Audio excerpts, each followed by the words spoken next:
എന്താ മോളെ നിൻ്റെ മുഖത്ത് ഇത്ര സങ്കടം? അച്ഛൻ ഓരോ തവണ വന്നിട്ട് പോകുമ്പോഴും മോടെ മുഖത്തെ ഈ സങ്കടമാണ് എൻ്റെ മനസ്സിൽ നിറഞ്ഞു നിൽക്കുന്നത്.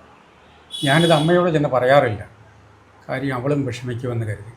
നിനക്ക് എന്തിൻ്റെ കുറവാണ് ഇവിടെ ഉള്ളത്? നല്ല ഭർത്താവ്, നല്ല ശമ്പളമുള്ള ജോലി, ഒരു മകൻ, നന്നായി പഠിക്കുന്ന ഒരു മകൻ, നല്ല വീട്, ഇതൊക്കെ ഉണ്ടായിട്ടും പിന്നെ എന്താണ് നിൻ്റെ മുഖത്ത് ഇത്രയും സങ്കടം? നിൻ്റെ പ്രശ്നം എന്താണ്? പറയും, അച്ഛനോട് പറ.